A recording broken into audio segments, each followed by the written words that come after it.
ലൈംഗിക കുറ്റവാളി ജെഫ്രി എപ്സ്റ്റീനുമായി ബന്ധപ്പെട്ട കൂടുതൽ അന്വേഷണ രേഖകൾ പുറത്തുവിട്ടിരിക്കുകയാണ് അമേരിക്കൻ നീതിന്യായ വകുപ്പ്.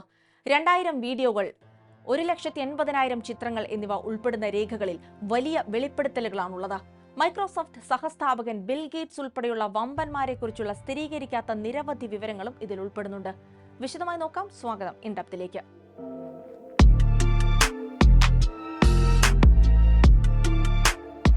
പുതുതായി പുറത്തുവിട്ടിരിക്കുന്ന എപ്സ്റ്റീൻ ഫയൽസിൽ ബിൽ ഗേറ്റ്സ് ഉൾപ്പെടെയുള്ളവരെക്കുറിച്ച് ഞെട്ടിക്കുന്ന വിവരങ്ങളാണുള്ളത്.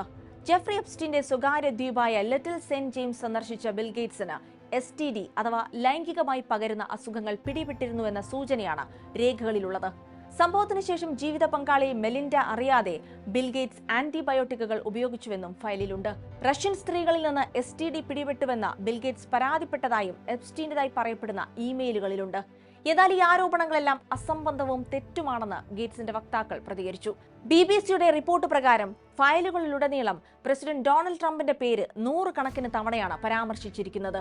പതിറ്റാണ്ടുകൾക്ക് മുമ്പ് ട്രംപ് ഒരു പ്രായപൂർത്തിയാകാത്ത പെൺകുട്ടിയെ ഓറൽ സെക്സ് ചെയ്യാൻ നിർബന്ധിച്ചു എന്ന് സ്ഥിരീകരിക്കാത്ത വിവരങ്ങൾ ഉൾപ്പെടെ ഇത്തവണ പുറത്തുവന്ന രേഖകളിൽ ഉണ്ടെന്നാണ് റിപ്പോർട്ടുകൾ സൂചിപ്പിക്കുന്നത്. എപ്സ്റ്റീനുമായി ബന്ധപ്പെട്ട് എന്തെങ്കിലും കുറ്റകൃത്യത്തിൽ ഏർപ്പെട്ടിട്ടില്ല എന്ന നിലപാട് ട്രംപ് പലതവണ ആവർത്തിച്ചതാണ്. എപ്സ്റ്റീനെതിരെ രംഗത്ത് വന്നവരും അത്തരമൊരു ആരോപണം നടത്തിയിട്ടില്ല. നിലവിലെ ആരോപണങ്ങളും അസത്യമാണെന്ന് ചൂണ്ടിക്കാട്ടി തള്ളിക്കളയുന്നുണ്ട് വൈറ്റ് ഹൌസും നീതിന്യായ വകുപ്പും. രേഖകളിലെ ട്രംപിനെതിരായ അവകാശവാദങ്ങൾ അടിസ്ഥാനരഹിതമാണെന്നായിരുന്നു പ്രതികരണം. ബിൽ ഗേറ്റ്സിനും ട്രംപിനും പുറമെ രേഖകളിൽ എലോൺ മസ്ക് എപ്സ്റ്റീൻ അയച്ച ഇമെയിലിന്റെ വിശദാംശങ്ങളുമുണ്ട്. എപ്സ്റ്റീനോട് അയാളുടെ സ്വകാര്യ ദ്വീപ് സന്ദർശിക്കുന്നതിനെക്കുറിച്ചും ഏതോ ഒരു പാർട്ടിയെക്കുറിച്ചും മസ്ക് അന്വേഷിച്ചിരുന്നു.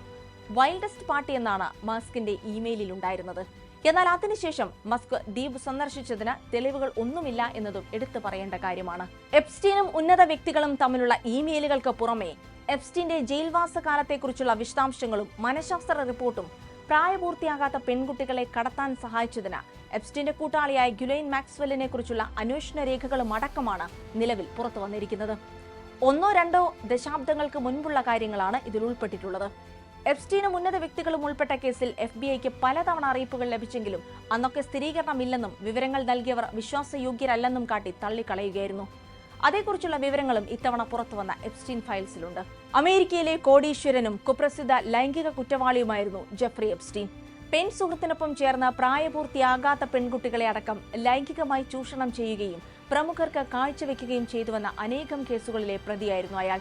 2019 ജയിലിൽ കഴിയവേ മരിച്ച നിലയിൽ കണ്ടെത്തിയെങ്കിലും എപ്സ്റ്റീനുമായി ബന്ധപ്പെട്ട അന്വേഷണ രേഖകൾ അമേരിക്കൻ രാഷ്ട്രീയത്തെ ഇന്നും പിടിച്ചുകുലുക്കുന്നുണ്ട്.